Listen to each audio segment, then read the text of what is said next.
ਜਿਹੜਾ ਜੋ ਕੁਛ ਵੀ ਮੇਰੇ ਤੇ ਹੋਇਆ ਇਹ ਚਾਹੇ ਤੁਸੀਂ ਆਪਾਂ ਕਹਿ ਦਈਏ ਵੀ ਇਹ ਬੰਦਾ ਹੈਂਡੀਕੈਪ ਸੀ, ਲੋਕਾਂ ਨੇ ਤਾਂ ਸਾਰ ਸਿਖਾਦਾ ਜਾਂ ਜੋ ਵੀ, ਪਰ ਗੁਰਸਿੱਖ ਬੰਦਿਆਂ ਨੇ ਬਹੁਤ ਜ਼ਿਆਦਾ ਸਾਨੂੰ ਹਮੇਸ਼ਾ ਸਪੋਰਟ ਇਹ ਕੀਤਾ। ਜਿੱਥੇ ਮੈਨੂੰ ਜ਼ਿਆਦਾਤਰ ਹੋਇਆ ਵੀ ਮੈਨੂੰ ਪਤਾ ਨਹੀਂ ਕਿਉਂ ਗੁਰਸਿੱਖਾਂ ਨੇ ਬੜੀ ਜ਼ਿਆਦਾ ਸਪੋਰਟ ਕੀਤੀ। ਜਿੱਥੇ ਵੀ ਉਹਨਾਂ ਨੇ ਦੇਖਣ, ਜਿਹਨੇ ਨਹੀਂ ਵੀ ਚੀਜ਼ ਲੈਣੀ ਉਹ ਅੰਕਲ ਡੈਡੀ ਕੇਲੇ ਪਏ, ਨਹੀਂ ਤੁਸੀਂ ਇਹਨਾਂ ਤੋਂ 1-2 ਦਰਜਨਾਂ ਲੈ ਲਓ, ਉਹ ਮੈਂ ਹੈਰਾਨ ਰਹਿਣਾ। ਇਹ ਚੀਜ਼ ਦੀ ਨੌਲੇਜ ਹੀ ਨਹੀਂ ਸੀ ਵੀ ਇਹ ਬੰਦੇ ਗੁਰੂ ਦੀ ਮੱਤ ਵਾਲੇ ਨੇ। ਸਾਡੇ ਜਾਣੀ ਦੀ 11 ਜੁਲਾਈ 1999 ਨੂੰ ਮੈਰਿਜ ਹੋਈ ਸੀ। ਸਿਰਫ 20 ਦਿਨਾਂ ਬਾਅਦ ਸਾਡੇ ਘਰ 'ਚ ਹੋ ਗਿਆ ਵੀ ਜੀ ਆਹ ਕੰਮ ਨਹੀਂ ਕਰ ਸਕਦੇ, ਉਹ ਨਹੀਂ ਕਰ ਸਕਦੇ, ਵੀ ਜਾਂ ਤਾਂ ਇਹਨਾਂ ਛੱਡ ਛਡਈਆ ਕਰ ਲਓ ਜਾਂ ਅਲੱਗ ਹੋ ਜਾਓ। ਮੈਨੂੰ 20 ਦਿਨਾਂ ਬਾਅਦ ਘਰੋਂ ਸਾਨੂੰ ਅਲੱਗ ਕਰ ਦਿੱਤਾ ਗਿਆ ਸੀ। ਉਸ ਤੋਂ ਬਾਅਦ ਇਹਨਾਂ ਨੇ ਨਾ 20 ਦਿਨਾਂ ਬਾਅਦ ਮੇਰੀ ਬੜੀ ਜਠਾਣੀ ਨੇ, ਸਰੋਜ ਨੇ, ਮੈਨੂੰ ਕੁੱਟਿਆ, ਮਾਰਿਆ, ਲੱਗ ਕੀਤਾ। ਹਫ਼ਤਾ ਰੋਟੀ ਨਹੀਂ ਮੈਨੇ ਖਾਈ ਵੀਰ ਜੀ। ਮੈਂ ਅੰਦਰ ਕਮਰੇ 'ਚ ਬੈਠੀ ਰਹੀ, ਪਰ ਵਾਹਿਗੁਰੂ ਨੂੰ ਤਾਂ ਇਹੀ ਮਨਜ਼ੂਰ ਸੀ। ਉੱਧਰੋਂ ਇੱਧਰ ਗੋਲੀਆਂ ਖਾਈਆਂ ਵੀ ਸੀਆਂ। ਉਹ ਮੇਰੇ ਬੇਟੇ ਦੇ ਇਹਨਾਂ ਨੂੰ ਬਚਾ ਲਿਆ ਵਾਹਿਗੁਰੂ ਨੇ। ਉਹ ਬੇਟੇ ਨੂੰ ਉਹ ਕਰਤਾ, ਉਹ ਬੇਟਾ ਵਾਹਿਗੁਰੂ ਨੇ ਦਿੱਤਾ ਸੀ, ਉਵੇਂ ਲੈ ਗਿਆ। ਉਹ ਇੱਕ ਨਾਲ ਇੱਕ ਵਿਆਜ ਲਾ ਕੇ ਮੇਰੇ ਵਾਹਿਗੁਰੂ ਨੇ ਮੈਨੂੰ ਮੋੜਿਆ। 2 ਬੇਟੇ ਨੇ? ਹਾਂਜੀ, ਅੱਜ ਦੇ ਸਮੇਂ ਦੇ ਵਿੱਚ 2 ਬੇਟੇ ਨੇ ਤੁਹਾਡੇ ਹਨ। ਬਸ ਮੈਂ ਵਾਹਿਗੁਰੂ ਦਾ ਜਾਪ ਕਰਦੀ ਆ ਨਾ ਵੀ ਵਾਹਿਗੁਰੂ ਵੀਰੇ, ਮੇਰਾ ਗੁਰੂ ਨਾਨਕ ਨੇ ਨਾ ਸਾਹਿਬਜ਼ਾਦਿਆਂ ਨੇ ਆਪ ਮਕਾਨ ਪਾਇਆ ਏ, ਠੀਕ ਹੈ, ਕੋਈ ਮੰਨੇ ਚਾਹੇ ਨਾ ਮੰਨੇ, ਪਰ ਮੇਰੀ ਅੱਖਾਂ ਨੂੰ ਪਤਾ, ਮੇਰੇ ਦਿਲ ਨੂੰ ਪਤਾ ਵੀ ਮੈਨੂੰ ਉਹ ਆਪ ਨਹੀਂ, ਉਹ ਮਿਸਤਰੀ ਨਹੀਂ ਸੀ ਦਿਖਦੇ ਹੁੰਦੇ, ਮੈਨੂੰ ਚਾਰੇ ਸਾਹਿਬਜ਼ਾਦੇ ਆਪ ਦਿਖਦੇ ਹੁੰਦੇ ਸੀ। ਇਹਨਾਂ ਨੇ ਲੰਗੜੇ ਕਿਹਾ, ਮੈਨੂੰ ਕਿਹਾ ਵੀ ਲੰਗੜਿਆਂ ਨੂੰ ਦੇਖ ਲਾਂਗੇ, ਫਲਾਨਾ ਕਰਾਂਗੇ, ਵੀ ਪਿੰਡ ਲੁੱਟ ਕੇ ਖਾ ਗਏ। ਸਾਡੀ ਵੀ ਅਸੀਂ ਅਪਾਹਜ ਤਾਂ ਹੈਗੇ ਹੀ ਹੈਂਡੀਕੈਪਟ। ਸਾਡਾ ਜਿਹੜਾ ਦਿਮਾਗ ਹੈ ਇਹ ਵੀ ਸਾਨੂੰ ਨਾ ਇਹ ਵੀ ਅਪਸੈਟ ਕਰਨ ਲੱਗੇ ਹੋਏ ਆ ਵੀ ਇਹ ਕੁਝ ਕਰਨ ਨਾ, ਹਾਂ, ਕੁਝ ਕਰਨ ਜੋਗੇ ਨਾ ਰਹਿਣ।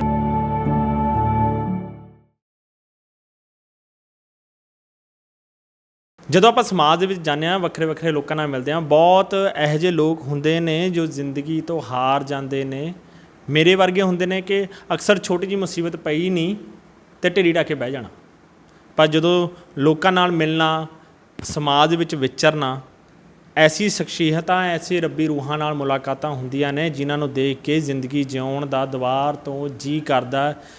ਜਦੋਂ ਉਹਨਾਂ ਨਾਲ ਗੱਲਾਂ ਬਾਤਾਂ ਕਰਦੇ ਹਾਂ ਤਾਂ ਉਹਨਾਂ ਦੀ ਗੱਲਾਂ ਬਾਤਾਂ ਤੋਂ ਇਹ ਜ਼ਿੰਦਗੀ ਦਾ ਸਿੱਟਾ ਨਿਕਲਦਾ ਆ ਕਿ ਜਿਹੜੀਆਂ ਮੇਰੀਆਂ ਮੁਸੀਬਤਾਂ ਨੇ, ਜੋ ਮੈਂ ਆਪਣੇ ਪਿੰਡੇ 'ਤੇ ਦਰਦ ਹੰਢਾ ਰਿਹਾ, ਉਹ ਕੁਝ ਵੀ ਨਹੀਂ। ਜਦੋਂ ਉਹਨਾਂ ਨਾਲ ਮੁਲਾਕਾਤਾਂ ਹੁੰਦੀਆਂ ਨੇ, ਉਹ ਆਪਣੀ ਜ਼ਿੰਦਗੀ ਬਾਰੇ, ਆਪਣੇ ਤਜਰਬੇ ਬਾਰੇ ਸਾਡੇ ਨਾਲ ਸ਼ੇਅਰ ਕਰਦੇ ਨੇ, ਤਾਂ ਜ਼ਿੰਦਗੀ ਨੂੰ ਜਿਉਣ ਦਾ ਹੌਸਲਾ ਬਣਦਾ ਦੁਬਾਰ ਤੋਂ। ਅਤੇ ਇਹ ਵੀ ਦੇਖਣ ਨੂੰ ਮਿਲਦਾ ਕਿ ਉਹ ਆਪਣੀ ਜ਼ਿੰਦਗੀ ਦੇ ਵਿੱਚ ਕਿੰਨਾ ਸੰਘਰਸ਼ ਕਰ ਰਹੇ ਅਤੇ ਉਹ ਸੰਘਰਸ਼ ਨੂੰ ਜਿੱਤ ਵੀ ਰਹੇ ਨੇ, ਅੱਗੇ ਵੀ ਆਪਣੀ ਜ਼ਿੰਦਗੀ ਹੰਢਾ ਰਹੇ ਨੇ। ਅੱਜ ਸਾਡੇ ਨਾਲ ਨੇ ਪਾਲ ਸਿੰਘ ਪ੍ਰੈਸ਼ਰ, ਸਾਡੇ ਨਾਲ ਨੇ ਅਨਿਲਪਾਲ ਜੀ। ਅਨਿਲਪਾਲ ਸਿੰਘ ਨੇ, ਸਿੰਘ ਇਸ ਕਰਕੇ ਕਿ ਪਹਿਲਾਂ ਪ੍ਰੈਸ਼ਰ ਸੀ। ਉਹਨਾਂ ਨੇ ਇੱਕ ਹਿੰਦੂ ਪਰਿਵਾਰ ਤੋਂ ਬਿਲੋਂਗ ਕਰਦੇ ਸੀ। ਜਦੋਂ ਜਨਮ ਹੋਇਆ ਤਾਂ ਹਿੰਦੂ ਪਰਿਵਾਰ 'ਚੋਂ ਸੀ, ਪਰ ਅੱਜ ਦੇ ਸਮੇਂ ਦੇ ਵਿੱਚ ਉਹਨਾਂ ਨੇ ਸਿੱਖੀ ਸਰੂਪ ਧਾਰ ਲਿਆ ਏ। ਆਪਾਂ ਉਸ ਵਿਸ਼ੇ 'ਤੇ ਵੀ ਗੱਲ ਕਰਾਂਗੇ ਅਤੇ ਹੋਰ ਉਹਨਾਂ ਦੀ ਜ਼ਿੰਦਗੀ ਕਿਵੇਂ ਚੱਲ ਰਹੀ ਆ, ਆਪਣਾ ਰੋਜ਼ਗਾਰ ਕਿੱਦਾਂ ਬਤੀਤ ਕਰ ਰਹੇ ਨੇ, ਉਹਨਾਂ ਨਾਲ ਗੱਲਬਾਤ ਕਰਾਂਗੇ। ਇਸਰੂ ਪਿੰਡ ਹੈ ਜੀ, ਇਹ ਖੰਨੇ ਤੋਂ 11 ਕਿਲੋਮੀਟਰ ਦੂਰ ਹੈ, ਮੇਨ ਰੋਡ ਉੱਤੇ। ਜਦੋਂ ਆਪਾਂ ਮਲੇਰਕੋਟਲੇ ਨੂੰ ਜਾਂਦੇ ਹਾਂ ਤਾਂ ਉੱਥੇ ਪਿੰਡ ਹੈ। ਆਪਾਂ ਗੱਲਬਾਤ ਕਰਦੇ ਹਾਂ। ਪਾਲ ਸਿੰਘ ਜੀ, ਬਹੁਤ ਬਹੁਤ ਸਵਾਗਤ ਹੈ ਸਾਡੇ ਚੈਨਲ 'ਤੇ ਤੁਹਾਡਾ। ਖਾਲਸਾ, ਵਾਹਿਗੁਰੂ ਜੀ ਕੀ ਫਤਿਹ। ਫਤਿਹ ਜੀ। ਹੁਣ ਮੈਂ ਸਭ ਤੋਂ ਪਹਿਲਾਂ ਇਹੀ ਜਾਣਨਾ ਚਾਹੂੰਗਾ, ਤੁਸੀਂ ਕੀ ਕੰਮ ਕਰਦੇ ਹੋ, ਰੋਜ਼ਗਾਰ ਕਿੱਦਾਂ ਚਲਾ ਰਹੇ ਹੋ, ਆਪਣੀ ਜਿਹੜੀ ਰੋਜ਼ਾਨਾ ਜਿਹੜੀ ਲਾਈਫ ਆ? ਅਸੀਂ ਜੀ ਅਸਲ 'ਚ ਪਹਿਲਾਂ ਤਾਂ ਕਾਫੀ ਕੰਮਕਾਰ ਕੀਤੇ ਆ। ਪਹਿਲਾਂ ਪਿੰਡਾਂ ਦੇ ਵਿੱਚ ਜਿਹੜੀ ਇਹ 4 ਟਾਇਰਾਂ ਵਾਲੀ ਰੇਹੜੀ ਹੁੰਦੀ ਹੈ ਨਾ, ਮੈਂ ਇਹਦੇ 'ਤੇ ਸਬਜ਼ੀ ਵੀ ਵੇਚੀ ਆ। 4 ਟਾਇਰਾਂ ਵਾਲੀ? ਬਿਲਕੁਲ ਜੀ, ਬਿਲਕੁਲ। ਸਾਡੇ ਜਾਣੀ ਦੀ 11 ਜੁਲਾਈ 1999 ਨੂੰ ਮੈਰਿਜ ਹੋਈ ਸੀ। ਸਿਰਫ 20 ਦਿਨਾਂ ਬਾਅਦ ਸਾਡੇ ਘਰ 'ਚ ਹੋ ਗਿਆ ਵੀ ਜੀ ਆਹ ਕੰਮ ਨਹੀਂ ਕਰ ਸਕਦੇ, ਉਹ ਨਹੀਂ ਕਰ ਸਕਦੇ। ਇਹ 80% ਹੈਂਡੀਕੈਪਡ ਨੇ। ਨਹੀਂ, ਵਿਆਹ ਦੇ 20 ਦਿਨ ਬਾਅਦ ਇਹ ਤੁਹਾਨੂੰ ਘਰ 'ਚ ਤੂੰ ਮੈਂ ਜੇ ਹੋ ਗਈ ਸ਼ੁਰੂ, ਵੀ ਜਾਂ ਤਾਂ ਇਹਨਾਂ ਛੱਡ ਛਡਈਆ ਕਰ ਲਓ ਜਾਂ ਅਲੱਗ ਹੋ ਜਾਓ। ਮੈਨੂੰ 20 ਦਿਨਾਂ ਬਾਅਦ ਘਰੋਂ ਸਾਨੂੰ ਅਲੱਗ ਕਰ ਦਿੱਤਾ ਗਿਆ ਸੀ। ਇਹੋ ਜਿਹੀ ਕੀ ਦਿੱਕਤ ਆ ਗਈ ਸੀ ਕਿ ਇਹੋ ਜਿਹਾ ਕੀ ਰੜਕਣ ਲੱਗ ਗਏ ਕਿ ਜਿਹੜਾ ਸਾਰੀ ਉਮਰ ਨਾਲ ਰਹੇ ਅਤੇ 20 ਦਿਨ ਬਾਅਦ ਉਹਨਾਂ ਦੇ ਆਉਣ ਤੋਂ ਬਾਅਦ ਤੁਹਾਨੂੰ ਇਹ ਕਹਤਾ? ਕਹਿੰਦੇ ਜੀ ਇਹ ਜਾਂ ਤਾਂ ਇਹਨਾਂ ਨੂੰ ਰੱਖ ਲਓ ਜਾਂ ਤੁਸੀਂ ਸਾਡੇ ਨਾਲ ਰਹੋ, ਵੀ ਇਹ ਤਾਂ ਹੁਣ ਆਹ ਕੰਮ ਨਹੀਂ ਹੋਣਾ, ਇਹ ਤਾਂ ਉਹ ਕੰਮ ਨਹੀਂ ਹੋਣਾ, ਵੀ ਤੈਨੂੰ ਤਾਂ ਸਾਰੀ ਜ਼ਿੰਦਗੀ ਇਹਨਾਂ ਹੀ ਸ਼ਾਇਦ ਗੁਲਾਮੀ ਕਰਨੀ ਪਊਗੀ। ਅਤੇ ਮੈਂ ਫਿਰ ਕਹਿੰਦਾ ਵੀ ਮੈਨੂੰ ਠੀਕ ਹੈ ਜੀ, ਅਲੱਗੇ ਕਰ ਦਿਓ। ਮੈਂ ਉਹਦੇ ਬਾਅਦ 'ਚ ਜੀ ਸਰ ਟਰਾਈਸਾਈਕਲ ਦੇ ਉੱਤੇ ਇਸੜੂ ਤੋਂ ਖੰਨੇ ਜਾਣਾ ਸ਼ੁਰੂ ਕੀਤਾ। ਇੱਥੋਂ ਦੇ ਮੈਂ 2:30 ਵਜੇ ਤਕਰੀਬਨ ਇਹਨਾਂ ਨੇ ਰੋਟੀ ਲਾ ਦੇਣੀ ਮੈਨੂੰ। 2:30 ਵਜੇ ਖੰਨੇ ਨੂੰ ਜਾਣਾ, ਜਾ ਕੇ ਉੱਥੇ ਆਲੂ ਪਿਆਜ਼ ਲੈਣੇ, ਉਹ ਸੀਟ ਦੇ ਉੱਤੇ ਮੈਂ ਕੰਡਾ ਰੱਖਣਾ, ਆਲੂ ਪਿਆਜ਼ ਮਗਰ ਪਏ ਹੁੰਦੇ ਸੀ, ਇੱਕ ਮੂਹਰਲੇ ਪਾਸੇ ਥੈਲਾ ਹੁੰਦਾ ਸੀ, ਇੱਕ ਮਗਰ, ਉਹ ਤੁਰ ਫਿਰ ਕੇ ਮੈਂ ਉੱਥੇ ਵੇਚਣਾ ਪਹਿਲਾਂ। ਉਹਦੇ ਬਾਅਦ 'ਚ ਉੱਥੋਂ ਜਦ ਮੁੜਦੇ ਹੋਏ ਵਾਪਸ ਆਉਣਾ ਪਿੰਡਾਂ ਦੇ ਵਿੱਚ ਦੀ ਹੋ ਕੇ, ਮੈਂ ਫਿਰ ਕੁਛ ਦਿਨਾਂ ਬਾਅਦ ਮੈਨੂੰ ਕੋਈ ਬੰਦਾ ਟੱਕਰਿਆ, ਉਹ ਕਹਿੰਦਾ ਯਾਰ ਤੂੰ ਆਉਂਦੇ ਹੋਏ ਕੇਲੇ ਲਿਆਇਆ ਕਰ, ਕੇਲੇ ਵੇਚਦੇ ਤੂੰ ਪਿੰਡਾਂ ਦੇ ਵਿੱਚ ਨੂੰ ਆਇਆ ਕਰ। ਮੈਂ ਪਰ ਪਹਿਲਾਂ ਨਾ ਇੱਥੇ ਸਾਡੇ ਖੰਨੇ ਦੇ ਵਿੱਚੋਂ ਇੱਕ ਲਾਹਾ ਹੋ ਕੇ ਸਿੱਧਾ ਹੀ ਈਸੜੂ ਨੂੰ ਨਿਕਲ ਆਉਂਦਾ ਸੀ। ਫਿਰ ਬਾਅਦ 'ਚ ਕੋਈ ਬੰਦਾ ਟੱਕਰਿਆ, ਕਹਿੰਦਾ ਯਾਰ ਤੂੰ ਇੱਧਰੋਂ ਇੱਕ ਲਾਹੇ ਦੇ ਤੋਂ ਨਰੈਣਗੜ੍ਹ ਰਾਜੇ ਵਾਲਾ ਇੱਦਾਂ ਅੱਗੇ ਨੂੰ ਪਿੰਡਾਂ ਦੇ ਵਿੱਚ ਜਾਇਆ ਕਰ। ਮੈਂ ਕਿਹਾ ਚਲੋ ਠੀਕ ਹੈ। ਅਤੇ ਫਿਰ ਜਦ ਇੱਧਰ ਨੂੰ ਜਾਣ ਲੱਗੇ ਤਾਂ ਥੋੜ੍ਹੇ ਦਿਨਾਂ ਬਾਅਦ ਇਹ ਨਾ ਇੱਕ ਇੱਦਾਂ ਦੇ ਵੀਰ ਜੀ ਨਾਲ ਵਾਹ ਵਾਸਤਾ ਪਿਆ। ਉਹ ਕਹਿੰਦੇ ਵੀ ਕਾਕਾ ਕਿਹੜਾ ਪਿੰਡ ਹੈ? ਮੈਂ ਬੜੀ ਰੋਣੋਂ ਗਿਆ। ਬੜੀ ਰੋਣੋਂ ਦੇ ਸਰਪੰਚ ਸੀ ਸਵਰਨ ਸਿੰਘ। ਕਹਿੰਦੇ ਵੀ ਕਿਹੜੀ ਬਰਾਦਰੀ ਨੂੰ ਬਿਲੋਂਗ ਕਰਦੇ ਹੋ? ਮੈਂ ਕਿਹਾ ਵੀ ਮੈਂ ਪੰਡਤਾਂ 'ਚੋਂ ਹਾਂ। ਅਤੇ ਕਹਿੰਦੇ ਅੱਛਾ ਵੀ ਉੱਥੇ ਤੁਹਾਡੇ ਮਾਸਟਰ ਰੌਣਕੀ ਰਾਮ ਹੁੰਦਾ ਸੀ? ਮੈਂ ਕਿਹਾ ਵੀ ਮੈਂ ਉਹਦਾ ਪੋਤਾ। ਅਤੇ ਕਹਿੰਦੇ ਅੱਛਾ ਵੀ ਤੁਹਾਡੇ ਇਹੋ ਜਿਹਾ ਕੀ ਚੱਕਰ ਵੀ ਤੂੰ ਇੰਨਾ ਵੀ ਤੁਹਾਡਾ ਤਾਂ ਸਾਰਾ ਟੱਬਰ ਟੀਚਰਾਂ ਦਾ ਸੀ? ਮੈਂ ਕਿਹਾ ਵੀ ਚਲੋ ਕੋਈ ਗੱਲ ਨਹੀਂ, ਆਪਾਂ ਵੀ ਉਹ ਵੀ ਮਿਹਨਤ ਕਰਦੇ ਸੀ, ਮਿਹਨਤ ਮੈਂ ਕਰ ਰਿਹਾ। ਹਾਂਜੀ। ਤਾਂ ਫਿਰ ਉਹ ਮੇਰੇ ਕੋਲ ਮੇਰੇ ਖਿਆਲ 'ਚ 10-12 ਦਰਜਨਾਂ ਕੇਲਿਆਂ ਦੀਆਂ ਬਚੀਆਂ ਹੋਈਆਂ ਸੀ। ਉਹਨਾਂ ਨੇ ਜਦੋਂ ਹੀ ਉਹ ਆਪਣੇ ਸੱਜਣਾ ਮਿੱਤਰਾਂ ਨੂੰ ਫੋਨ ਕੀਤਾ, ਬੁਲਾਇਆ ਵੀ ਆ ਕੇ ਵੀ ਇੱਕ ਦਰਜਨ ਕੇਲਿਆਂ ਦੀ ਲੈ ਕੇ ਜਾਓ। ਉਹ ਸਾਰੇ ਲੈ ਗਏ। ਫਿਰ ਉਹ ਮੈਨੂੰ ਕਹਿੰਦੇ ਵੀ ਸਾਡੇ ਨਾ ਇੱਥੇ ਆਲੇ ਦੁਆਲੇ ਦੇ ਬਹੁਤ ਗੁਰਦੁਆਰਿਆਂ 'ਚੋਂ ਬੰਦੇ ਆਉਂਦੇ ਨੇ, ਦਾਣਿਆਂ ਦੇ ਥੈਲੇ ਲੈ ਜਾਂਦੇ ਨੇ, ਵੀ ਅਸੀਂ ਕੋਈ 10 ਥੈਲੇ ਕਹਿ ਦੂਗੇ 10 ਧਰ ਦਈਦੇ ਨੇ, 5 ਕਹਿ ਦੂਗੇ 5, ਵੀ ਤੂੰ ਪੁੱਤ ਸਾਤੋਂ ਆ ਕੇ ਥੋੜ੍ਹੇ ਬਹੁਤੇ ਦਾਣੇ ਲੈ ਜਾ ਕਰ, ਵੀ ਮੈਂ ਤੇਰੇ ਦਾਦੇ ਕੋਲ ਪੜ੍ਹਿਆ ਹੋਇਆ। ਅੱਛਾ। ਉਹ ਬੰਦੇ ਜਿਹੜੇ ਸੀਗੇ ਉਹ ਸਾਡੇ ਦਾਦਾ ਜੀ ਦੇ ਕੋਲ ਚੇਲੇ ਸੀਗੇ, ਅਤੇ ਮਾਸਟਰ ਰੌਣਕੀ ਰਾਮ ਜੀ ਦੇ। ਅਤੇ ਫਿਰ ਉਹ ਪਿੰਡ 'ਚ ਸਾਰੇ ਬੜੀ ਰੌਣਕ ਪਿੰਡ ਆ ਉਹ ਸਾਰੇ ਪਿੰਡ ਦੇ ਵਿੱਚ ਹੋ ਗਿਆ ਵੀ ਆਪਾਂ ਨੇ ਉਹਨਾਂ ਦੇ ਪਰਿਵਾਰ ਵਾਸਤੇ ਜਾਂਦੀ। ਜਦ ਅਸੀਂ ਘਰ ਦੇ ਵਿੱਚ ਹਜੇ 2 ਹੀ ਸੀ, ਸਾਡੇ ਪਹਿਲਾਂ ਇੱਕ ਵੱਡਾ ਬੇਟਾ ਹੋ ਕੇ ਗੁਜ਼ਰ ਗਿਆ ਸੀ। ਅਤੇ ਉਸ ਸਮੇਂ 'ਚ ਜਾਂਦੀ ਸਾਨੂੰ ਤੁਸੀਂ ਇਹ ਦੇਖ ਲਓ ਵੀ ਉਹ ਪਿੰਡ 'ਚੋਂ 4-5 ਕੁਇੰਟਲ ਦੇ ਕਰੀਬ ਕਣਕ ਆਉਣੀ ਸ਼ੁਰੂ ਹੋ ਗਈ। ਚਾਹੇ ਬੰਦਾ ਕਹਿ ਦਿੰਦਾ ਵੀ ਇਹ ਰੋਟੀ ਖਾਊਗਾ ਕਿੱਥੋਂ, ਇਹ ਤਾਂ ਭੁੱਖੇ ਮਰ ਜਾਣਗੇ ਜੇ ਅਲੱਗ ਹੋ ਗਏ, ਪਰ ਬਾਬੇ ਨੇ ਕੁਛ ਐਦੀ ਕਿਰਪਾ ਕੀਤੀ। 3 ਕੁ ਸਾਲ ਇਹੀ ਕੁਛ ਚੱਲਦਾ ਰਿਹਾ। ਉਹਦੇ ਬਾਅਦ 'ਚ ਹਾਂਜੀ ਫਿਰ ਮੈਨੇ ਨਾ ਕੋਈ 407 ਟੈਂਪੂ ਵਾਲਾ ਟੱਕਰ ਮਾਰ ਗਿਆ ਸੀ ਸਵੇਰੇ ਜਾਂਦੇ ਟਰਾਈਸਾਈਕਲ 'ਤੇ ਪਿੰਡ ਢੱਕ ਦੇ ਕੋਟਲੇ ਕੋਲੇ। ਉਹਦੇ ਬਾਅਦ ਵਿੱਚ ਕਿਸੇ ਨੇ ਫਿਰ ਮੈਨੂੰ ਜਿਹਨੇ ਆ ਕੇ ਚੱਕਿਆ, ਉਹ ਬੰਦਾ ਕਹਿੰਦਾ ਵੀ ਰੌਣੀ ਸਕੂਲ 'ਚ ਕੰਟੀਨ ਖਾਲੀ ਪਈ ਆ, ਉੱਥੇ ਜਾ ਕੇ ਕੰਟੀਨ ਕਰ ਲਓ।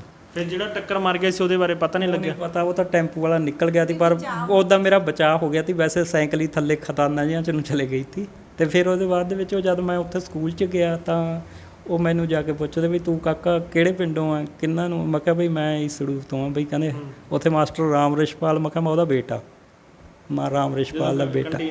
ਹਾਂਜੀ। ਤਾਂ ਉਹ ਕੁਰਸੀ ਛੱਡ ਕੇ ਖੜੇ ਹੋਏ, ਕਹਿੰਦੇ ਬੈਠੋ। ਮੈਂ ਕਿਹਾ ਜੀ ਇਹ ਕੀ ਗੱਲ? ਕਹਿੰਦੇ ਮੈਂ ਤਾਂ ਕਿਸੇ ਜੱਟ ਦੀ ਵਿਗੜੀ ਹੋਈ ਹਾਲਾਤ ਸੀ, ਇਹ ਕੁਰਸੀ ਤਾਂ ਤੇਰੇ ਡੈਡੀ ਦੀ ਦਿੱਤੀ ਹੋਈ ਆ।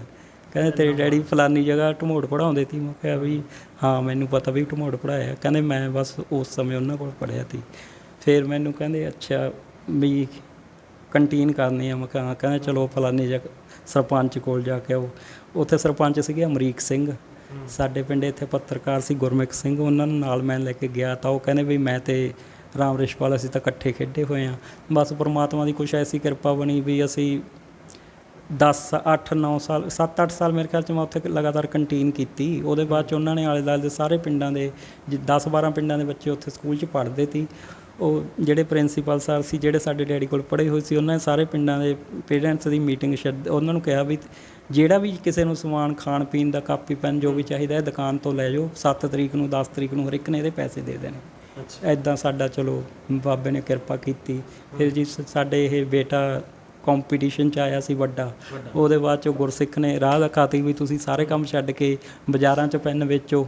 ਅਤੇ ਫਿਰ ਅਸੀਂ ਬਾਜ਼ਾਰਾਂ 'ਚ ਹੋ ਲਏ। ਫਿਰ ਉਹਦੇ ਬਾਅਦ 'ਚ ਇਹ ਜਸਟਿਸ ਨਾਰੰਗ ਜੀ ਸੀ, ਉਹਨਾਂ ਨੇ ਦੇਖਿਆ ਵੀ ਇਹ ਪੈਨ ਇੱਥੇ ਵੇਚਦੇ। ਉਹ ਕਹਿੰਦੇ ਵੀ ਤੁਹਾਡਾ ਸਭ ਤੋਂ ਵੱਧ ਮਾਲ ਕਚਹਿਰੀਆਂ 'ਚ ਲੱਗਣਾ। ਤਾਂ ਉਹਨਾਂ ਨੇ ਅਲੱਗ-ਅਲੱਗ ਜ਼ਿਲ੍ਹਿਆਂ ਦੇ ਪ੍ਰਧਾਨਾਂ ਦੀ ਮੀਟਿੰਗ ਦੇ ਵਿੱਚ ਉਹਨਾਂ ਨੂੰ ਦੱਸਤਾ ਵੀ ਇਹ ਬੰਦੇ ਨੇ ਇੱਦਾਂ ਕਰਕੇ ਬੱਚੇ ਪੜ੍ਹਾਉਣ ਦੀ ਕੋਸ਼ਿਸ਼ ਕਰ ਰਿਹਾ ਵੀ ਲੋਕ ਇੱਥੇ ਜਨਾਨੀਆਂ ਛੱਡ ਕੇ ਕੋਈ ਕਿੱਧਰੇ ਭੱਜ ਗਿਆ ਵੀ, ਪਰ ਇਹ ਬੱਚਿਆਂ ਨੂੰ ਪੜ੍ਹਾਉਣ ਲਈ ਅੱਗੇ ਆ ਕੇ ਮਿਹਨਤ ਕਰ ਰਿਹਾ ਵੀ ਆਪਾਂ ਇਹਨਾਂ ਸਾਥ ਦੇਣ। ਮੈਂ ਇੱਕ ਸਵਾਲ ਮੇਰੇ ਮਨ 'ਚ ਆ ਰਿਹਾ। ਆਪਾਂ ਅਕਸਰ ਕਹਿੰਦੇ ਨੇ ਕਿ ਜੀਵਨ ਸਾਥੀ ਨਾਲ ਹੋਵੇ ਤਾਂ ਜ਼ਿੰਦਗੀ ਦੀ ਕੋਈ ਵੀ ਜੰਗ ਆਸਾਨੀ ਨਾਲ ਜਿੱਤੀ ਜਾ ਸਕਦੀ ਆ। ਭੈਣ ਸਾਡੇ ਨਾਲ ਆ ਜਿਹੜੀ ਤੁਹਾਡੇ ਹਮਸਾਏ ਨੇ, ਤੁਹਾਡੇ ਸਾਥ ਦਿੰਦੇ ਨੇ। ਭੈਣੇ ਜਦੋਂ 20 ਦਿਨ ਬਾਅਦ ਜਵਾਬ ਦੇਤਾ, ਜਦੋਂ ਆਪਾਂ ਵਿਆਹ ਕੇ ਲੈ ਕੇ ਆਉਂਦੇ ਨਾ ਕਿਸੇ ਕੁੜੀ ਨੂੰ ਤਾਂ ਬੜੇ ਚਾਵਾਂ ਨਾਲ ਲੈ ਕੇ ਆਉਂਦੇ ਹੁੰਦੇ ਆ ਕਿ ਸਾਡੇ ਘਰੇ ਕੁੜੀ ਆਇਆ, ਘਰ ਦਾ ਨਵਾਂ ਜੀ ਆਇਆ ਆ, ਤੁਹਾਨੂੰ 20 ਦਿਨ ਬਾਅਦ ਜਵਾਬ ਦੇਤਾ। ਸੋਚਿਆ ਸੀ ਕਿ ਇਦਾਂ ਵੀ ਹੋ ਸਕਦਾ ਕਿ ਮੈਂ ਜਿਸ ਘਰ ਦੇ ਵਿੱਚ ਜਾ ਰਹੀ ਹਾਂ ਉਸ ਨੂੰ 20 ਦਿਨ ਬਾਅਦ ਮੈਨੂੰ ਜਵਾਬ ਦੇ ਕੇ ਇਹ ਕਹਿ ਕੇ ਤੋਰ ਦਿੱਤਾ ਜਾਊਗਾ ਕਿ ਤੇਰੇ ਤੋਂ ਕੰਮ ਨਹੀਂ ਹੋਣਾ, ਇਹ ਤਾਂ ਸਾਡਾ ਕੁਝ ਕਰ ਨਹੀਂ ਸਕਦੀ। ਵਾਹਿਗੁਰੂ ਜੀ ਕਾ ਖਾਲਸਾ, ਵਾਹਿਗੁਰੂ ਜੀ ਕੀ ਫਤਿਹ। ਵੀਰੇ ਜਦ ਨਾ ਇਹ ਵੀ ਮੈਨੂੰ ਦੇਖਣ ਆਏ ਸੀਗੇ, ਮੈਂ ਡਾਕਟਰ ਅਟਲ ਦੇ ਲੈਬ ਟੈਕਨੀਸ਼ੀਅਨ ਦਾ ਡਿਪਲੋਮਾ ਕੀਤਾ ਹੋਇਆ ਵੀਰੇ, ਤੇ ਉਹ ਨਾ ਮੈਂ ਡਾਕਟਰ ਅਟਲ ਦੇ ਹਾਰਟ ਦੇ ਸਪੈਸ਼ਲਿਸਟ ਪਟਿਆਲੇ ਤੋਂ ਰਜਿੰਦਰਾ ਹਸਪਤਾਲ ਚੋਂ ਨਾ ਰਿਟਾਇਰਮੈਂਟ ਹੋ ਕੇ ਉਹਨਾਂ ਨੇ ਨਾ ਜੋ ਉੱਥੇ ਹਸਪੀਟਲ ਪਾਇਆ ਹੋਇਆ, ਹੁਣ ਵੀ ਹੈਗਾ ਉੱਥੇ। ਮੈਂ ਉੱਥੇ ਨਾ ਜੋਬ ਕਰਦੀ ਹੁੰਦੀ ਸੀ ਵੀਰੇ, ਤੇ 7 ਸਾਲ ਮੈਨੇ ਸਿਵਲ ਹਸਪੀਟਲ ਮਲੇਰਕੋਟਲਾ 'ਚ ਵੀ ਟ੍ਰੇਨਿੰਗ ਕੀਤੀ ਹੈ। ਜਦ ਡਾਕਟਰ ਬੀਪੀ ਗੋਇਲ ਸੀਗੇ ਤੇ ਉਹ ਸਾਨੂੰ ਬਾਹਮਣਾ ਕਰਕੇ ਕੰਜਕਾਂ ਵੀ ਖਿਲਾਉਂਦੇ ਹੁੰਦੇ ਸੀਗੇ। ਡਾਕਟਰ ਚਰਨਜੀਤ ਸੀਗੇ, ਡਾਕਟਰ ਖਰਿਆਨਾ ਸੀਗੇ, ਇਹ ਸੀਗੇ। ਉਹਨਾਂ ਕੋਲ ਮੈਂ 7 ਸਾਲ ਰਹੀ ਹੋਈ ਹਾਂ ਵੀਰੇ, ਟ੍ਰੇਨਿੰਗ ਕੀਤੀ ਹੈ। ਤੇ ਵੀਰੇ ਮੈਨੂੰ ਨਹੀਂ ਸੀ ਪਤਾ ਵੀ ਮੈਂ ਨਾ ਇੱਥੇ ਆ ਕੇ ਮੇਰੇ ਨਾਲ ਇੰਨਾ ਕੁਝ ਬੀਤੂਗਾ। ਮੈਂ ਤਾਂ ਵਿਆਹ ਕਰਾਉਣ ਦਾ ਸੋਚਿਆ ਵੀ ਨਹੀਂ ਸੀਗਾ। ਮੇਰੀ ਛੋਟੀ ਭੈਣ ਸੀਗੀ, ਉਹਦੀ ਵੀ ਨਨਾਣ ਨੇ ਸਾਡਾ ਰਿਸ਼ਤਾ ਕਰਵਾਤਾ। ਚਲੋ ਮੈਂ ਹੁਣ ਮਾਂ-ਬਾਪ ਜਿੱਥੇ ਕਹਿੰਦੇ ਆ ਉੱਥੇ ਤੁਰਨਾ ਪੈਂਦਾ ਹੁੰਦਾ।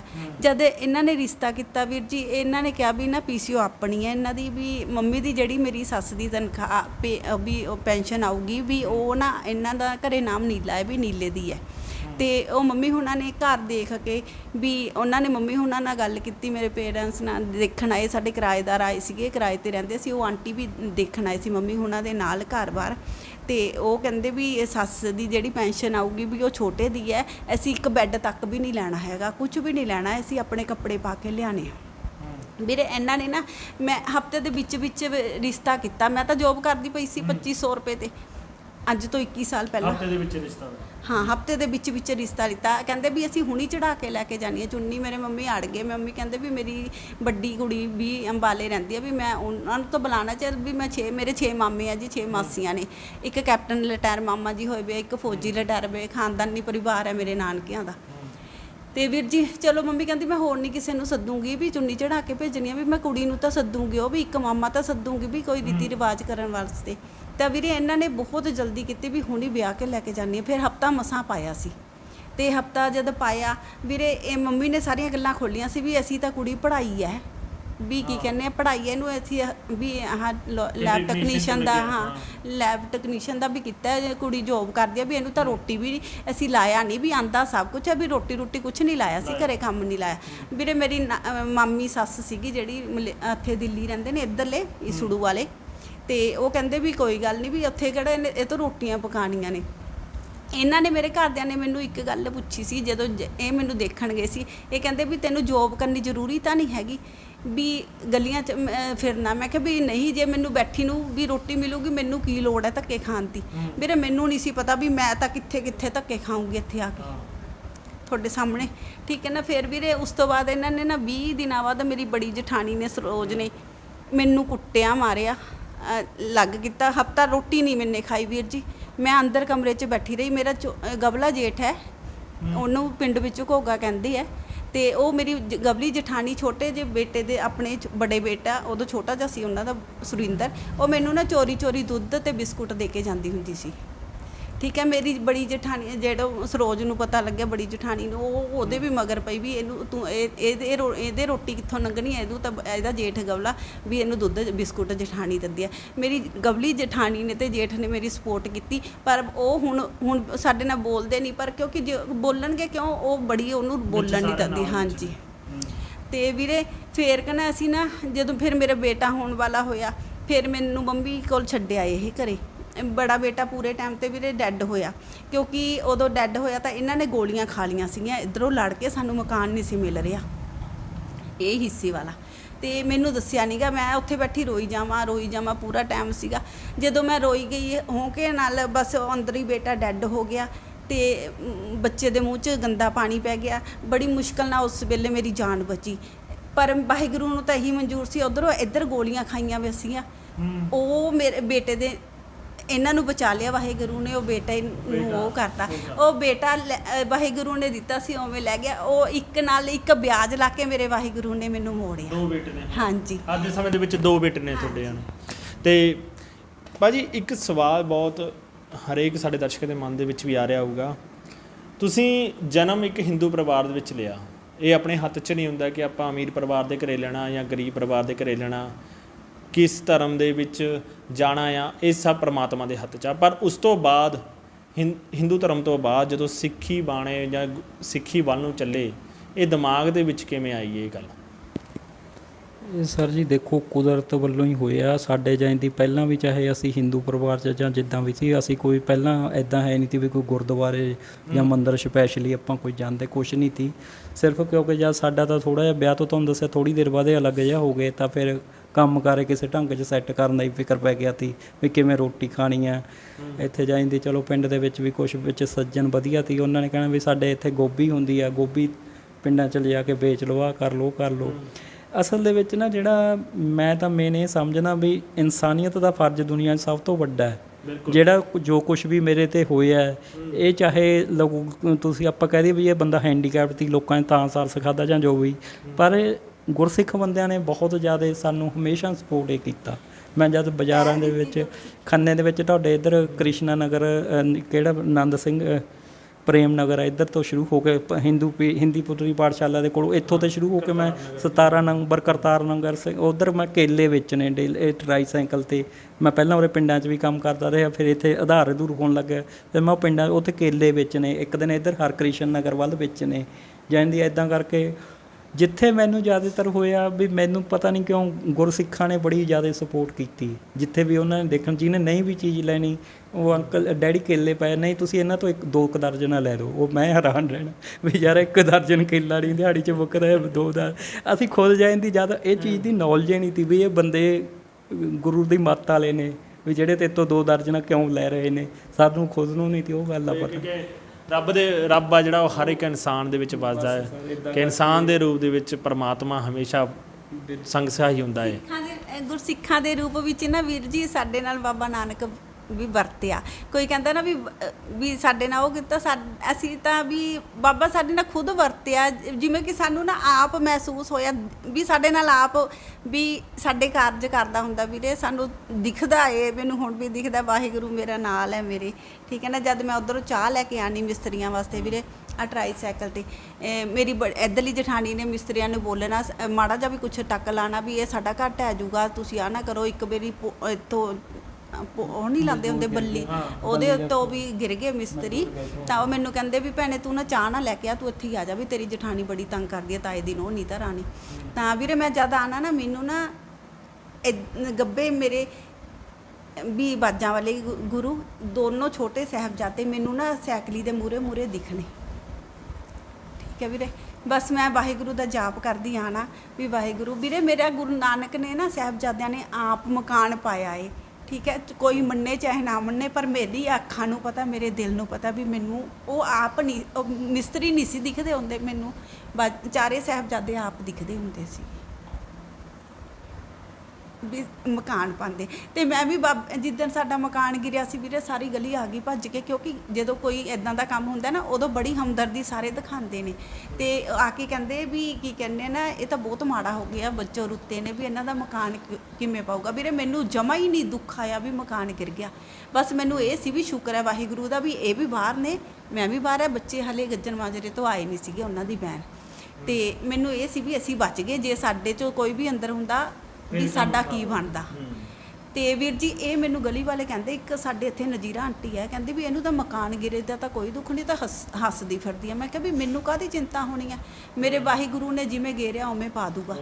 ਵੀਰੇ ਦੇਖ ਲਓ ਤੁਹਾਡੇ ਸਾਹਮਣੇ ਹੈ, ਪਿੰਡ ਸਾਰਾ ਦੇਖਦਾ ਹੈ, ਜਿੱਥੇ ਜਿੱਥੇ ਮੈਨੂੰ ਸੁਣਦੇ ਹੋਣਗੇ, ਜਿਨ੍ਹਾਂ ਨੇ ਹੈਲਪ ਕੀਤੀ, ਮੇਰੇ ਵਾਹਿਗੁਰੂ ਨੇ ਵਾਜਾਂ ਵਾਲੇ ਨੇ ਆਪ ਹੀ ਪਾਇਆ ਏ, ਠੀਕ ਹੈ। ਜਿਵੇਂ ਗਿਰਿਆ ਸੀ ਉਵੇਂ ਪਾਇਆ, ਉਸ ਤੋਂ ਵਧੀਆ ਬਣਾ ਕੇ ਦੇਤਾ, ਅਸੀਂ ਤਾਂ ਸੋਚਿਆ ਵੀ ਨਹੀਂ ਸੀ ਸ਼ਾਇਦ ਸਾਡੇ ਨਿਆਣੇ ਵੀ ਨਾ ਇਦਾਂ ਦਾ ਪਾ ਸਕਦੇ। ਮੈਂ ਇੱਕ ਆਖਰੀ ਸਵਾਲ ਰਹੂਗਾ ਮੇਰਾ, ਅੱਜ ਦੇ ਸਮੇਂ ਦੇ ਵਿੱਚ ਤੁਸੀਂ ਰੋਜ਼ਗਾਰ ਦੇ ਪ੍ਰਤੀ ਕਿਵੇਂ ਘਰ ਦਾ ਗੁਜ਼ਾਰਾ, ਉਹ ਕਿਹੜਾ ਕੰਮ ਕਰ ਰਹੇ ਹੋ ਕਿ ਜਿਹੜਾ ਜਿਹਦੇ ਨਾਲ ਘਰ ਦਾ ਗੁਜ਼ਾਰਾ? ਵੀਰ ਜੀ ਇੱਕ ਇਸ ਸਮੇਂ ਨਾ ਜਿਹੜਾ ਮੇਨ ਅਸੀਂ ਕਹਿ ਦਈਏ ਪਿੰਡਾਂ ਦੇ ਵਿੱਚ ਆਪਦੇ ਵੱਲੋਂ ਫੇਰੀ ਤਾਂ ਜ਼ਰੂਰ ਲਾਉਣ ਦੀ ਕੋਸ਼ਿਸ਼ ਕਰਦੇ ਹਾਂ ਵੀ ਪਿੰਡਾਂ 'ਚ ਫੇਰੀ ਲਾ ਲਈਏ।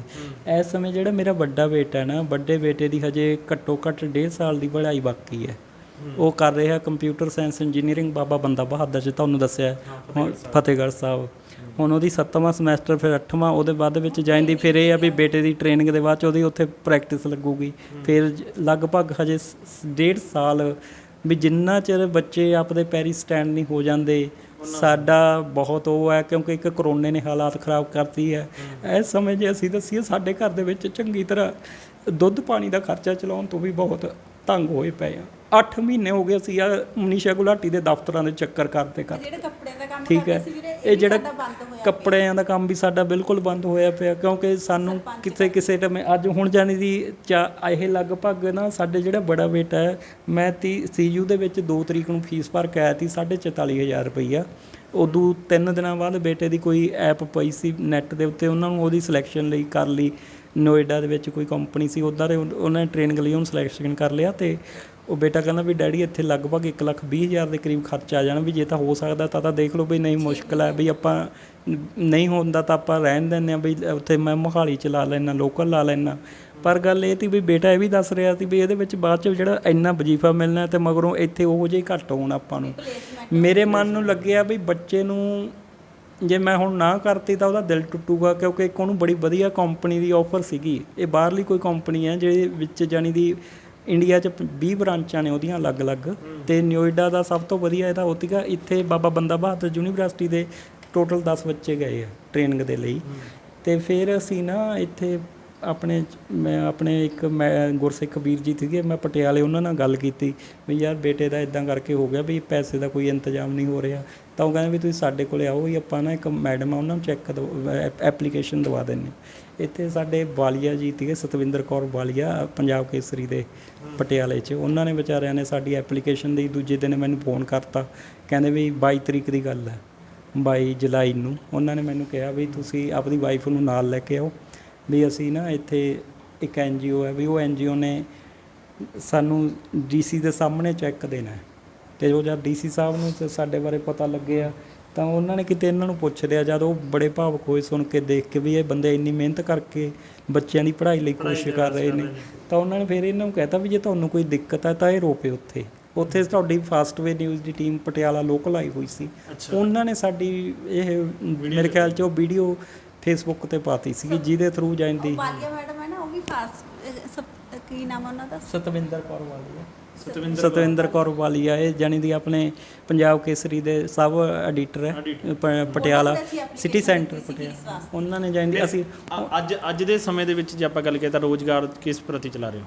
ਹੁਣ ਵੀਰ ਜੀ ਰੋਜ਼ਗਾਰ ਦਾ ਤਾਂ ਇਹ ਆ ਵੀ ਹਾਲ ਦੀ ਘੜੀ ਤਾਂ ਅਸੀਂ ਆ ਪਹਿਲਾਂ ਮੁਸੀਬਤਾਂ ਦੇ ਨਾਲ ਟਕਰਾਉਣ ਲੱਗੇ ਹੋਏ ਹਾਂ। ਸਾਨੂੰ ਅੱਜ ਬੜੀ ਖੁਸ਼ੀ ਹੋਈ ਆ ਵੀ ਤੁਹਾਡੇ ਆਉਣ ਤੋਂ ਅੱਧਾ ਘੰਟਾ ਪਹਿਲਾਂ ਸਾਨੂੰ ਮੈਡਮ ਦਾ SDM ਦੇ ਜਿਹੜੇ ਮਨਜੀਤ ਕੌਰ ਜੀ ਆ ਸ਼ਾਇਦ, ਉਹਨਾਂ ਦਾ ਫੋਨ ਆਇਆ ਸੀ ਵੀ ਅਨਿਲਪਾਲ ਜੀ ਬੋਲ ਰਹੇ ਹੋ? ਮੈਂ ਕਿਹਾ ਵੀ ਹਾਂਜੀ। ਕਹਿੰਦੇ ਵੀ ਸਾਨੂੰ ਨਾ ਪਟਿਆਲੇ ਤੋਂ ਡਿਪਟੀ ਕਮਿਸ਼ਨਰ ਦਾ ਫੋਨ ਆਇਆ ਸੀ ਵੀ ਅਸੀਂ ਉਹਨਾਂ ਦੀ ਹਦਾਇਤ 'ਤੇ ਤੁਹਾਡੇ ਕੋਲ ਤੁਹਾਨੂੰ ਮਿਲਣਾ ਅਤੇ ਵੀ ਤੁਸੀਂ, ਮੈਂ ਕਿਹਾ ਵੀ ਮੈਂ ਤੁਹਾਡੇ ਦਫ਼ਤਰ ਪਹੁੰਚ ਜਾਂ? ਕਹਿੰਦੇ ਨਹੀਂ ਤੁਸੀਂ ਘਰ ਹੀ ਰਹੋ, ਵੀ ਮੈਂ 12-12:30 ਵਜੇ ਦੇ ਵਜੇ ਵਿੱਚ ਤੁਹਾਨੂੰ ਆ ਕੇ ਫ਼ੋਨ ਕਰੂੰਗੀ, ਉਸ ਸਮੇਂ ਤੁਸੀਂ ਸਿਕਿਉਰਿਟੀ ਗਾਰਡ ਦੇ ਨੰਬਰ 'ਤੇ ਫ਼ੋਨ ਮਾਰਿਓ, ਮੈਂ ਤੁਹਾਨੂੰ ਮਿਲੂੰਗੀ, ਵੀ ਮੈਂ ਤੁਹਾਡੇ ਨਾਲ ਖੜੀ ਹਾਂ। ਉਹ ਜਾਂਦੀ ਆਪਦੇ ਵੱਲੋਂ ਹੌਸਲਾ ਦੇ ਰਿਹਾ। ਹੁਣ ਅੱਗੇ ਦੇਖੋ ਵੀ ਪ੍ਰਸ਼ਾਸਨ ਸਾਨੂੰ ਵੀਰੇ 2 ਗੱਲਾਂ ਚਾਹੀਦੀਆਂ ਨੇ, ਇੱਕ ਤਾਂ ਸਾਡੀ ਗਲੀ ਉੱਚੀ ਹੋ ਜਾਵੇ, ਨੰਬਰ 2 'ਤੇ ਜਿਹੜੇ ਬੰਦਿਆਂ ਨੂੰ ਅਸੀਂ ਅੱਜ ਤੱਕ ਕਿਸੇ ਨੂੰ ਕੁਛ ਨਹੀਂ ਕਿਹਾ, ਉਹ ਸਾਨੂੰ ਕਿਉਂ ਤੰਗ ਪਰੇਸ਼ਾਨ ਕਰ ਰਹੇ ਨੇ। ਸਰਪੰਚ ਨੇ ਜਗ੍ਹਾ ਜਲੀਲ ਕੀਤਾ, ਇਹ ਹਰ ਹਾਲ 'ਚ ਸਰਪੰਚੀ ਤੋਂ ਉਤਰਨਾ ਚਾਹੀਦਾ ਸਰਕਾਰ ਤੋਂ, ਫਿਰ ਸਾਨੂੰ ਇਨਸਾਫ ਮਿਲਣਾ ਹੈ। ਜਿਹੜਾ ਸਾਨੂੰ ਨਾ ਇਹਨਾਂ ਨੇ ਲੰਗੜੇ ਕਿਹਾ, ਮੈਨੂੰ ਕਿਹਾ ਵੀ ਲੰਗੜਿਆਂ ਨੂੰ ਦੇਖ ਲਾਂਗੇ, ਫਲਾਨਾ ਕਰਾਂਗੇ, ਵੀ ਪਿੰਡ ਲੁੱਟ ਕੇ ਖਾ ਗਏ। ਸਾਡੀ ਵੀ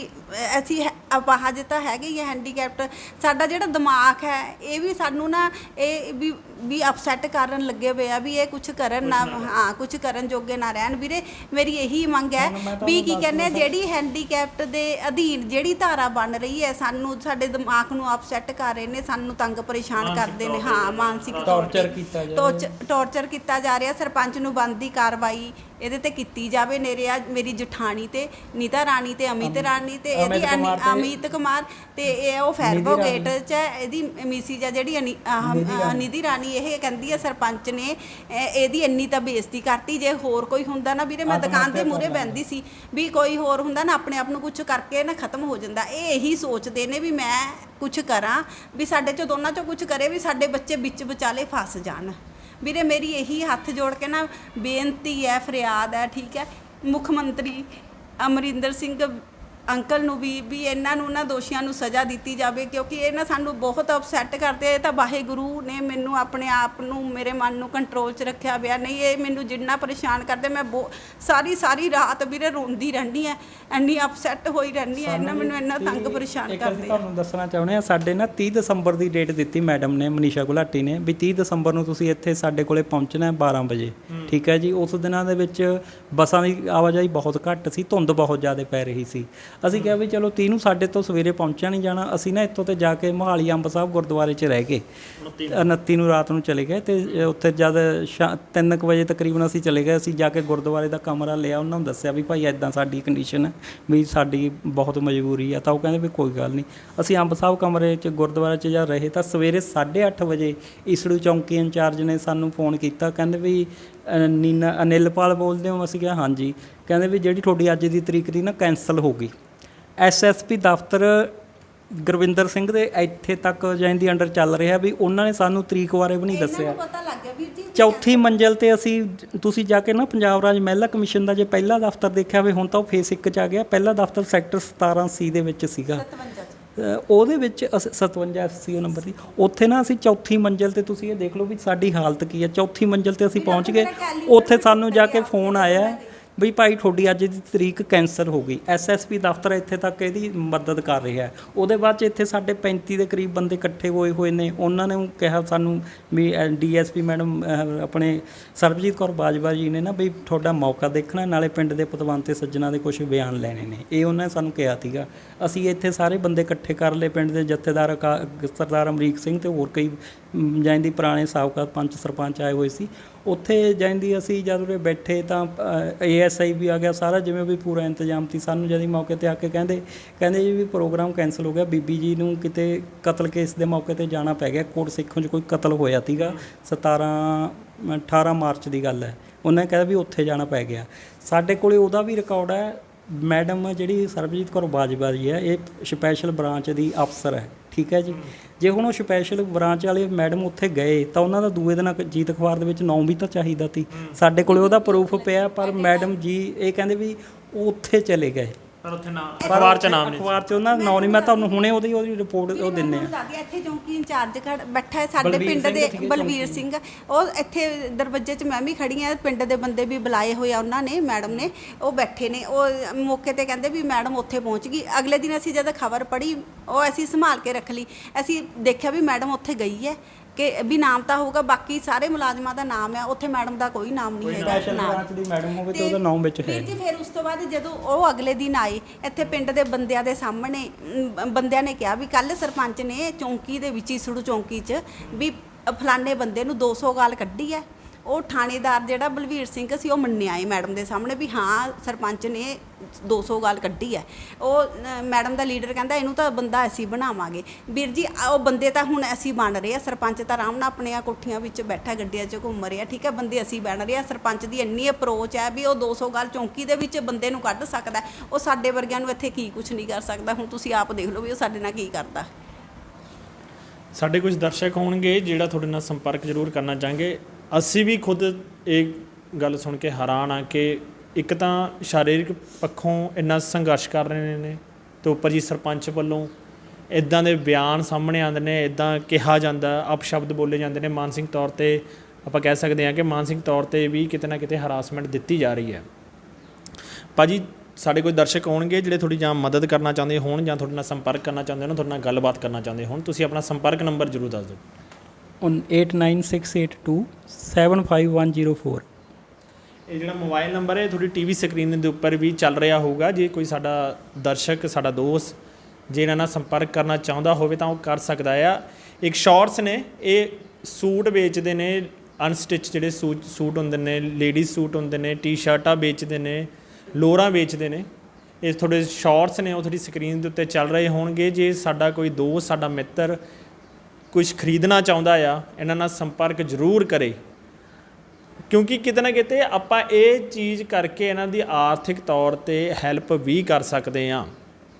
ਮੈਂ ਦੁਬਾਰਾ ਦਰਖਾਸਤ ਕਰ ਰਿਹਾ, ਤੁਹਾਡੇ ਮੁਰੇ ਰਿਕੁਐਸਟ ਕਰ ਰਿਹਾ ਕਿ ਜੇ ਕੋਈ ਸਾਡਾ ਦੋਸਤ ਸੂਟ ਅਨਸਟਿਚ, ਸਾਡੀ ਕੋਈ ਭੈਣ ਅਨਸਟਿਚ ਸੂਟ ਲੈਣਾ ਚਾਹੁੰਦੀ ਹੋਵੇ ਜਾਂ ਲੋਅਰ ਟੀ-ਸ਼ਰਟ ਖਰੀਦਣਾ ਚਾਹੁੰਦੀ ਹੋਵੇ ਤਾਂ ਜ਼ਰੂਰ ਇਹਨਾਂ ਨਾਲ ਸੰਪਰਕ ਕਰਕੇ ਇਹਨਾਂ ਤੋਂ ਲੈ ਸਕਦੀ ਆ। ਬਹੁਤ ਵਾਜਬ ਰੇਟ ਨੇ ਇਹਨਾਂ ਦੇ, ਬਹੁਤ ਸਹੀ ਰੇਟ ਤੇ ਤੁਹਾਨੂੰ ਮਿਲ ਜਾਣਗੇ। ਉਮੀਦ ਕਰਦੇ ਹਾਂ ਕਿ ਤੁਸੀਂ ਇਸ ਵੀਡੀਓ ਨੂੰ ਵੱਧ ਤੋਂ ਵੱਧ ਸ਼ੇਅਰ ਕਰੋਗੇ, ਕੀ ਪਤਾ ਤੁਹਾਡੀ ਸ਼ੇਅਰਿੰਗ ਨਾਲ ਇਹਨਾਂ ਦੀ ਮਦਦ ਹੋ ਜਾਵੇ।